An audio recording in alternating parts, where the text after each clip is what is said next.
Director Research and Registrar Dr. Jaipal Sharma, Dr. S.K. Gupta, Director Extension, Dean Faculty of Agriculture, Dean Faculty of Agri Sciences, university के director research और registrar साहब doctor Jaipal Sharma ji, इस कार्यक्रम को करता धरता main organiser director doctor S.K. Gupta साहब, हमारी यूनिवर्सिटी के सभी डायरेक्टर्स और हमारे मीडिया के सभी सहयोगी, सबसे पहले मैं आपका स्वागत करना चाहता हूँ और धन्यवाद देना चाहता हूँ कि यूनिवर्सिटी की चाहे कोई छोटी एक्टिविटी हो बड़ी हो, आप हमें हमेशा सहयोग देते हैं और उसको अपने माध्यम से डिफरेंट स्टेक होल्डर्स तक, किसानों तक उसको पहुँचाते हैं। उससे हमारा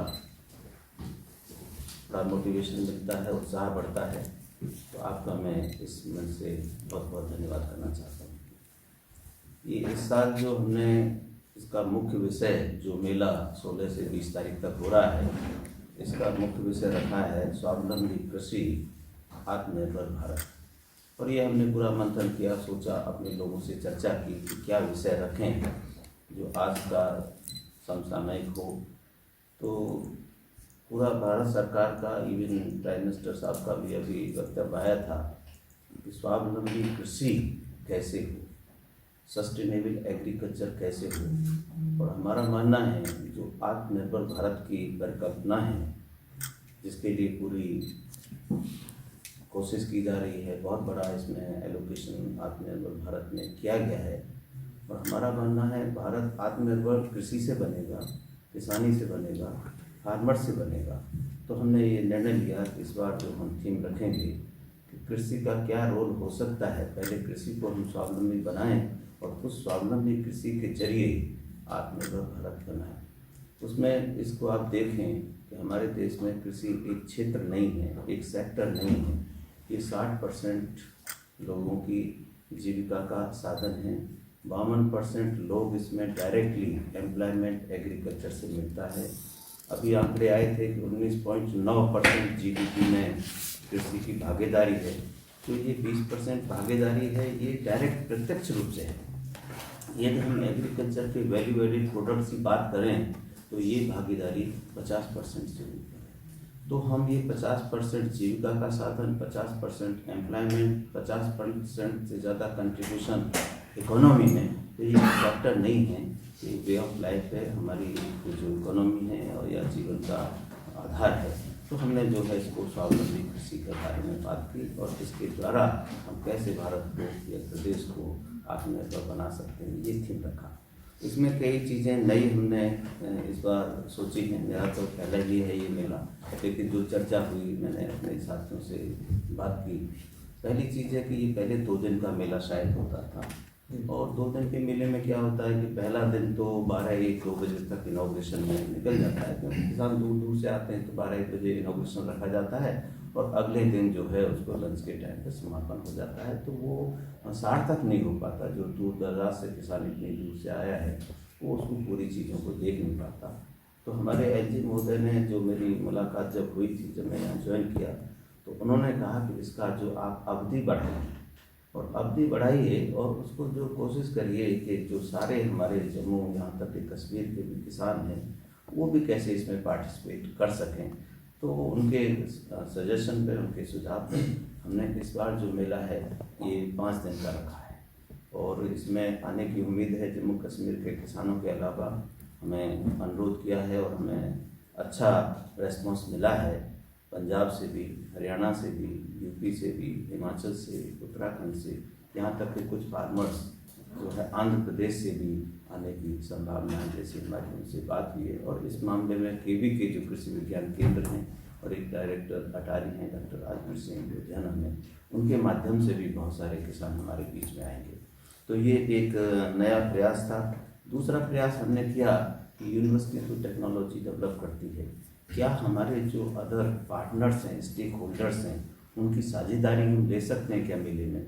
तो इस बार हमने जो सारे 9 डिपार्टमेंट हैं, चाहे वो एग्रीकल्चर का है, हॉर्टिकल्चर का है, फ्लोरिकल्चर का है, एनिमल हस्बेंड्री है, सीड एंड गोट है, sericulture, fisheries, command area development और आपका जो फार्मर्स बोर्ड है, किसान बोर्ड है, इफ़को है, नेशनल हॉर्टिकल्चर बोर्ड और नाबार्ड, इन सभी संस्थाओं को जो है हमने पार्टनर बनाया है। और इवन स्कूल इस एजुकेशन के जो डायरेक्टर हैं department of youth services and sports है, और जम्मू एंड कश्मीर की academy of arts culture and language है, और एक ICCR का यहाँ पर रीजनल ऑफिस है, Indian council of cultural relation, वो भी हमारे इसमें पार्टनर होंगे, और रीजनल पासपोर्ट जो ऑफिस है वो भी हमारे इस कार्यक्रम में पार्टनर होंगे। तो कोशिश की है कि जो हम सारे जो लोग किसानों के लिए काम कर रहे हैं, जनता के लिए काम कर रहे हैं, क्या हम एक प्लेटफॉर्म पर आ सकते हैं। 3 दिन पहले हमने उनके साथ में सभी डायरेक्टर्स इसी हॉल में थे, उनके साथ में चर्चा की और बड़ा सकारात्मक उनका हमें सहयोग मिल रहा है। तो उनके माध्यम से भी बहुत सारे किसान यहाँ पे आएंगे और उनके जो प्रयास हुए हैं टेक्नोलॉजी है वो भी यहाँ प्रदर्शित होगी। इसमें जो मुख्य आकर्षण होंगे, इसमें एग्जीबिशन तो लगेगी ही जैसे हर मेले में लगती है, और हमने जो अभी तक का आकलन है इस बार इसमें 200 के करीब स्टॉल लगेंगे, जिसमें पब्लिक भी होगी, पार्टनरशिप पब्लिक भी होगी, और आपके गवर्नमेंट के भी ऑर्गेनाइजेशन होंगे, पब्लिक प्राइवेट भी होंगे, NGOs के भी होंगे। और मुझे बताया गया है कि सबसे अच्छी बात है कि 40 किसानों के भी यहाँ जो है वो लगेंगे स्टॉल। और ये एक बहुत उत्साहवर्धक ट्रेंड है कि किसान इस तरह से आगे आ रहे हैं। तो वो खेती बाड़ी का ही नहीं कि वो फल फूल सब्जी दिखाएंगे, तो कैसे उनकी यात्रा जो है एंटरप्रेन्योर बनने की हुई, उद्यमी कैसे बने, और जो हमारी सोच है कि किसान की आमदनी को डबल किया जाए, वो ऐसे किसान होंगे जो ऑलरेडी डबल नहीं, वो उनकी आमदनी कई गुना हो चुकी है, और दूसरे किसानों के लिए एक तरह से वो मोटिवेशनल फोर्स हैं, एक प्रेरक का रूप में काम करेंगे। तो 40 ऐसे किसान यहाँ पे स्टॉल लगाएंगे, और हमने ऐसी व्यवस्था की है कि किसानों से हम किसी तरह का स्टॉल के कोई चार्जेस नहीं लेंगे। वो हमारे मेहमान होंगे, उनके रहने की, खाने की, रुकने की सारी व्यवस्था फ्री की जाएगी। और जो पब्लिक यहाँ से आती है उनको शहर के बहुत सारे जो हमारे कुछ हमने नोडल पॉइंट बनाए हैं, वहाँ से यूनिवर्सिटी की बसेस होती हुई सतवारी से होती हुई यहाँ पर फ्री ऑफ कॉस्ट हमारे जो विजिटर हैं उनको लेके आएंगे। तो इसमें फिर दूसरा है जीवन प्रदर्शन। एक तो आपको समय होगा तो हम लंच के बाद में आपके साथ एक चक्कर लगाएंगे।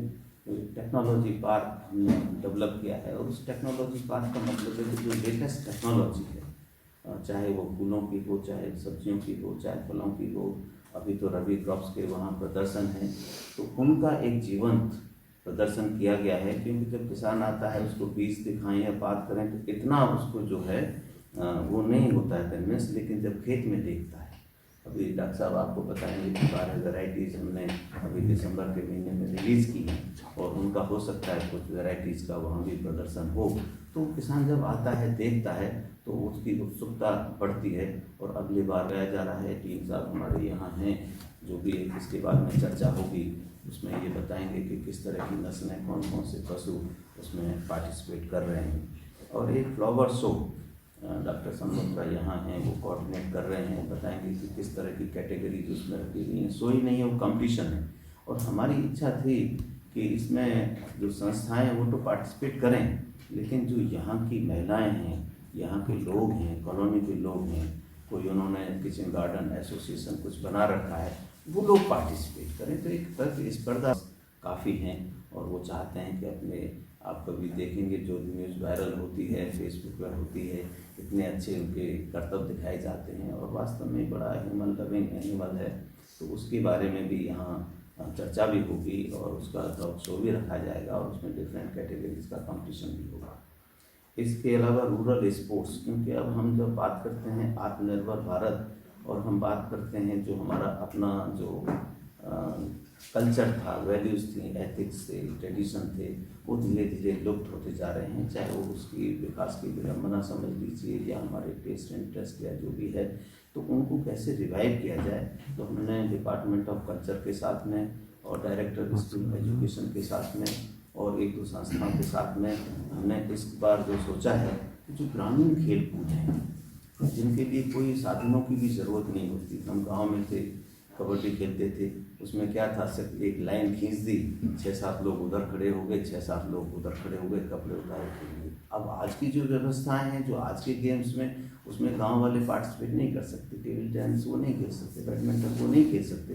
तो गांव के जो आपके खेल हैं, कुश्ती है, कबड्डी है, लॉन्ग जंप है, ये ऐसे तरह के आयोजन हम डिफरेंट कैटेगरीज़ के इस डायरेक्टर ऑफ स्कूल के माध्यम से और जो कल्चर एंड स्पोर्ट्स डिपार्टमेंट है यहाँ का, उसके माध्यम से डॉक्टर अखिल गुप्ता उसको देख रहे हैं। तो हमें अच्छा है कि इस बार ये सफल होगा। DSW साहब के माध्यम से ये कार्यक्रम किया जा रहा है। एक इंडस्ट्रियल मीट हम इसमें करने जा रहे हैं, इंडस्ट्रियल मीट का और प्रेस मीट का। तो आप लोग वहाँ हमारे रोज़ाना ही हमारे आप विशिष्ट अतिथि होंगे।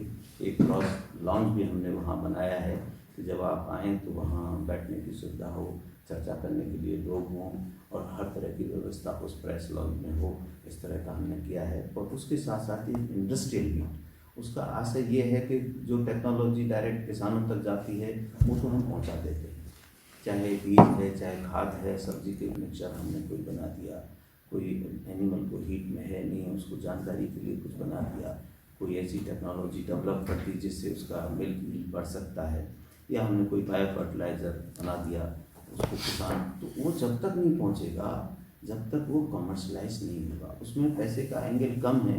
एंगल ये है कि जब उसे कोई कंपनी लेगी, कमर्शलाइज करेगी, तो वो बड़े मात्रा में उसको मल्टीप्लिकेशन करेगी और उसको जो है किसान जहाँ भी है वो उसको ले सकता है। हमारे माध्यम से तो KVK और डिपार्टमेंट के माध्यम से वो वितरित की जा सकती है। तो इस माध्यम से हम उसमें एक टेक्नोलॉजी शोकेस करेंगे। हमारे जो वैज्ञानिक हैं, जब उसका सेशन होगा, एक प्रेजेंटेशन होगा कि हमारे पास ये टेक्नोलॉजी है और इसको कोई संस्था, कोई एजेंसी, कोई कि एग्रो टूरिज्म को विकास कैसे करें। क्योंकि जो अब हमारे बच्चे हैं शहरों के, उनको ये एनवायरनमेंट की महत्ता के बारे में नहीं पता, जो वो भोजन खाते हैं उसके बारे में नहीं पता, गेहूं की फसल कैसी होती है, आलू ऊपर लगता है नीचे लगता है, क्या खाते हैं, क्या खाना चाहिए, ऑर्गेनिक फार्मिंग क्या है, और जो हमारे जीवन में मेडिसिनल एरोमेटिक प्लांट्स का क्या महत्व, ये सब चीज़ें लुप्त होती जा रही हैं। वो किताब में पढ़ भी लेते हैं लेकिन उनको किसी का ज्ञान नहीं है, ग्रामीण जीवन का ज्ञान नहीं है। तो अभी हमने जो हमारी 5-6 यूनिट हैं उनको हम सशक्त करने की प्रक्रिया में हैं। इसमें जो एग्रो टूरिज्म की हम बात कर रहे हैं उसमें एक हर्बल गार्डन है हमारा, मेडिसिनल एंड हर्बल गार्डन, और उसमें बहुत सारे तरह के हर्बल्स और मेडिसिनल प्लांट लगे हुए हैं। और आप सभी ने देखा होगा कि कोरोना के पीरियड में इनकी महत्ता कितनी बढ़ गई थी। गिलोय मिल नहीं रहा था, तुलसी और ये सारी चीज़ें, चाहे वो अदरक हो और आपका हल्दी हो, ये सारी चीज़ों की महत्ता का हमें पता लगा। तो एक हम उसको डेवलप कर रहे हैं और काफ़ी हद तक डेवलप कर दिया है हर्बल गार्डन। फिर उसके बाद में जैसा मैंने जिक्र किया, एक ही रूट पे ये सब हैं। इसके बाद में टेक्नोलॉजी पार्क है, इसमें सारे जीवन जो है उसमें प्रदर्शन किए गए हैं टेक्नोलॉजी के, फल के डिफरेंट वेराइटीज़ के। फिर उसके बाद में उसी रोड पे हमारा जो बी कीपिंग का प्रोजेक्ट है, मधुमक्खी पालन प्रोजेक्ट है, और उसके सामने ही जो मशरूम कल्टीवेशन का जीवन उसका प्रदर्शन वहाँ लगा हुआ है। और उसके बाद में हम इंटीग्रेटेड फार्मिंग सिस्टम है, इसकी हम बात करते हैं कि इंटीग्रेशन होना चाहिए, फल फूल सब्जी एनिमल फिशरी सब एक उसमें होना चाहिए। तो आप पहले भी गए होंगे कि 1 हेक्टेयर में हमने एक इंटीग्रेटेड फार्मिंग सिस्टम बनाया है, और जिसमें फल हैं, सब्जी हैं, फूल हैं, फिशरीज़ है, वर्मी कंपोस्ट है, टकरी है, पोल्ट्री है, ये सारी चीज़ों का समावेश उसमें किया गया है। मछली पालन भी है, और उससे जो है 3,20,000 रुपये की नेट इनकम जो है 1 हेक्टेयर में हमारी हो रही है। और जो यहाँ का आंकड़ा है जम्मू या कश्मीर का, जो एवरेज इनकम है 80,000 है। तो वो एक मॉडल वहाँ पर जीवंत हमें मौजूद है, तो एक वो आकर्षण होगा।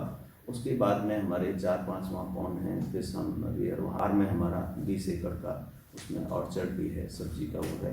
वहाँ पर वो जब भी विजिटर्स आएंगे आने वाले समय में, तो हर्बल गार्डन से शुरू होके जो उनकी यात्रा खत्म होगी ऑर्गेनिक फार्म पे, वहाँ हम प्रावधान करने जा रहे हैं, अभी नहीं है, डेयरी वहाँ पे होगी। और जो रूरल जो हमारी चीज़ें होती थी वहाँ, और वो सब चीज़ें होंगी, झूले का भी होगा, कुछ एनिमल्स भी होंगे, छोटा मोटा फिश पॉन्ड होगा, जिसको वो करना चाहते हैं वो भी कर सकते हैं। और हमने देखा है, मैं नॉर्थ ईस्ट में अगर पानी लगा नॉर्थ ईस्ट में मैं गया टूरिस्ट में, थोड़ी सी फीस लेते हैं, अपने आप कर सकते हैं, निकाल सकते हैं। 50 रुपये फीस लगा दिया, आप अपना जो है 1 किलो आधा किलो जो भी फिश पकड़ पाते हैं वो करिए। और वहीं पे फिर और एनिमल्स का भी वो दिखाते हैं। और उन्होंने घर घर में खाने की व्यवस्था कर रखी है। जो नॉर्थ ईस्ट का जो फूड है वो कैसे है। फिर मान लीजिए वहाँ पर बैम्बू है, बैम्बू बेस्ड इकोनॉमी है, तो बैम्बू के प्रोडक्ट क्या क्या हैं, तो इस तरह का तो जो ऑर्गेनिक जो बनेगा। अब गुजरात में मैं कहीं देख रहा था, गांव में जाके इंटरनेशनल टूरिस्ट रुकते हैं, वो नेट पे ही देखते हैं, वहाँ का खाना खाते हैं और इवन कुएं का पानी निकाल के वहीं पीते हैं, चारपाई पे सोते हैं। कोई उनको सुविधाएं ऐसी बड़ी भारी नहीं चाहिए। लेकिन यहाँ भी एक जम्मू के करीब है, मैं उसे भी देखने गया था, बड़ा प्रभावित हुआ। टूरिज्म का एक कर्नल साहब हैं, उन्होंने अपना शुरू किया है, मैं भी देखा। तो यहाँ जो फिर हमारा जो अट्रैक्शन होगा, स्कूल के जो बच्चे आए, जो पब्लिक स्कूल्स हैं, जिनको जो फसल के बारे में जानकारी नहीं, चीज़ों के बारे में जानकारी नहीं है, और हम व्यवस्था करेंगे ऑर्गेनिक फूड भी उनको जो है देसी वहाँ पर उपलब्ध कराएं। तो एक हमारा ये सोच है। दूसरा रूरल स्पोर्ट्स का मैंने आपको बताया। और इसके बाद जो है वर्कशॉप ऑन एग्री एजुकेशन, हर दिन एक वर्कशॉप होगी जिसमें कृषि शिक्षा के बारे में चर्चा होगी। आप जैसे देख रहे होंगे कि अब जो एग्रीकल्चर का एजुकेशन है इतना इम्पोर्टेंट हो गया है कि लोग इंजीनियरिंग को प्रेफर न करके एग्रीकल्चर में आ गए। और कितने इंजीनियरिंग कॉलेजेस, महाराष्ट्र में कहीं पढ़ रहा था कि जो पर रुपीज़ रिटर्न है, 1 रुपये से 13 रुपये की रिटर्न हो सकता है, जो किसी की इंडस्ट्री में नहीं होता। और ऐसा लोग कर रहे हैं। शायद आप आए होंगे, जो हमने 23 से 24 तक एक इनोवेटिव फार्मर्स का सम्मेलन किया था 2 दिन का, जिसमें 5 पद्मश्री यहाँ पर आए थे। और इसके अलावा 20 किसान जो है दूसरे राज्यों से आए थे। किसी की भी इनकम, उन्होंने करोड़ों में बात की थी, टर्नओवर की बात की थी। किसान कोई 100 एकड़ का नहीं था, 3 एकड़ का किसान, और कुछ भूमिहीन भी थे। एक कृष्णा यादव यहाँ पे आई थी, अनपढ़ लेडी, 1 एकड़ की जमीन नहीं, वो जो है प्रोसेसिंग वैल्यू एडिशन करके 152 तरह के प्रोडक्ट वो बनाती है। 6 करोड़ का टर्नओवर उन्होंने बताया। कमल सिंह चौहान 25 किसानों को जो जम्मू कश्मीर के इनोवेटिव फार्मर्स हैं। मेरी ये सोच थी जब मैं यहाँ आया था कि खेती में थोड़ा सा पिछड़ा हुआ है, लेकिन मैं हर ज़िले में गया, किसानों के साथ में गोष्ठी की, उनके खेतों पर भी किया, तो मैंने देखा किसान यहाँ दोनों तरह के हैं। एक इतना उन्नत किसान है जो 1 एकड़ में 4 लाख रुपये कमा रहा है। एक इतना उन्नत किसान है जो आधे एकड़ में 2.5 लाख रुपये का मैरीगोल्ड उगा रहा है। एक इतना उन्नत किसान है बनी जैसी जगह में, तारिक अहमद, जो 1 कैनाल में जो है 3 लाख रुपये कमा रहा है। और जो मैं आधे एकड़ का मैं बात दे रहा था, चौधरी नाम है, विनोद है उसका नाम, विनोद, जो आधे एकड़ में 2.5 लाख रुपये मैरीगोल्ड से कमा रहा है। एक किसान है आपका डोडा में, भारत भूषण, वो 1 एकड़ से 4 लाख लेवेंडर की खेती करके कमा रहा है। कुछ किसान हैं जो लेमन ग्रास की खेती करते हैं। डोडा में एक किसान है जो आपका हल्दी का काम करता है, लाखों रुपए की, आप उसने अपनी कंपनी खोल ली है, अपना ब्रांड बना लिया है, कठुआ में डोडा से हल्दी का काम कर रहा है। तो कहने का मतलब ये है, ऐसे किसान हमारे यहाँ बहुत हैं। हम डबल की बात करते हैं, वो 4 गुना ले रहे हैं, वो 6 गुना ले रहे हैं, वो 8 गुना लेते हैं। उनका प्रेजेंटेशन होगा, बाकी किसान लोग सुनेंगे, हम लोग सब सुनेंगे।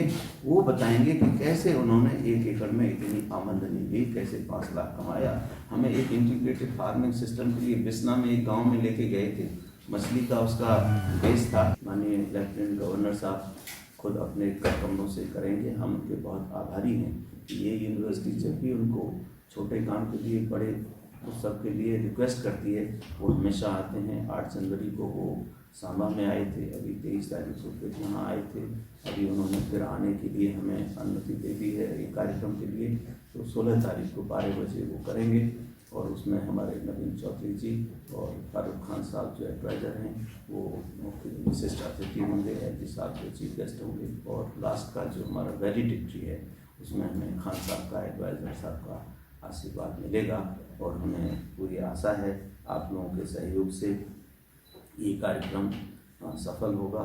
और इसको जो आज चर्चा हो रही है अपने माध्यम से आप लोगों तक पहुंचाएंगे, क्योंकि सफलता हम कितना भी आयोजन कर लें, कितनी भी अच्छी टेंट लगा लें, कितनी भी अच्छी रुकने की व्यवस्था कर लें, लेकिन जब तक हमारा उपभोक्ता नहीं आएगा, जब तक हमारा किसान नहीं आएगा, जब तक उसमें उद्यमी नहीं आएगा, वो हमारी सफलता नहीं हो सकती। तो मैं आप लोगों का जो बहुत बहुत धन्यवाद करना चाहता हूँ। जब भी इस विश्वविद्यालय को आपकी ज़रूरत होती है, आप हमें हमेशा अपना आशीर्वाद देते हैं। आपका इसी तरह से सहयोग इस संस्थान पर बना रहे, ऐसी हमारी इच्छा है। ऐसे बहुत वो दिए जाएँ। और इसमें हमारा जो मेगा सीड प्रोजेक्ट यहाँ पर है चट्ठा में, तो हमारी उम्मीद है कि हम उनको बासमती के सीड खास करके दें। अभी कुछ रिसेंटली हमारी यूनिवर्सिटी में 3 जो बासमती की वैरायटी, जम्मू बासमती 118, जम्मू बासमती 123 और जम्मू बासमती 138 ये रिलीज़ की हैं। और ये ऐसी वैरायटी में हैं जो कि बासमती 370 से 25 से लेकर 30% तक ज़्यादा ईल्ड देती हैं और ये ज़्यादा जल्दी पकती हुई हैं। तो हमारे कोई किसान भाइयों को जो शिकायत रहती थी कि भाई हम अगर बासमती लगाते हैं तो टाइम पे हम गेहूं की बुआई नहीं कर सकते, तो अगर वो हमारी बासमती खास करके जम्मू बासमती 118 को अगर लगाते हैं तो वो लास्ट वीक ऑफ अक्टूबर में या फर्स्ट वीक ऑफ नवंबर में ही पक जाती है। और इससे हमारे जो किसान हैं वो बासमती को काट करके अपनी गेहूँ की बुआई समय पर कर सकते हैं। तो इस दौरान हम कोशिश करेंगे कि बासमती 370 के जो सीड है, क्योंकि वो हमारे यहाँ के किसानों की पहली पसंद है, उसके जो सीड हैं वो 5 किलो और 12 केजी के पैक में रहेंगे और वो किसानों को दिए जाएंगे। इसके साथ ही हमने सर कुछ जो है हार्टिकल्चर प्लांटिंग मटेरियल भी तैयार किया है, जैसे मैंगो है, अमरूद है या नींबू है, तो इनकी कुछ जो प्लांटिंग मटेरियल भी हमने तैयार किया है, वो भी जो हमारे किसान भाई दूसरे जो डिस्ट्रिक्ट से आएंगे उनको दिया जाएगा। जैसे कि अभी हमारे वीसी साहब बता रहे थे कि जो इसमें 5 दिन हमारा रखने का मकसद यही है कि जो हमारे दूर के जो डिस्ट्रिक्ट हैं, तो गौरीपुंछ है या रामबन है, किश्तवाड़ है, तो उनको भी एक दिन दिया जाए इस मेले में। तो हमारे जो कृषि विज्ञान केंद्र हैं वो उनको अलग अलग दिन पे लाते रहेंगे और इस तरह से हमारे प्रोग्राम भी फोकस्ड रहेंगे। जिस दिन हमारे ये भद्रवाह वाले या ये डोडा और किश्तवाड़ वाले अगर हमारे किसान भाई आ रहे हैं तो हमारा उस दिन फोकस रहेगा कि उस दिन राजमाश की बात की जाए, उस दिन अनारदाना की बात की जाए, और हमारे पास जो कुछ राजमाश का बीज है या कोई प्लांटिंग मटेरियल है जो उस एरिया में लगता है तो वो उस दिन वितरित किया जाएगा।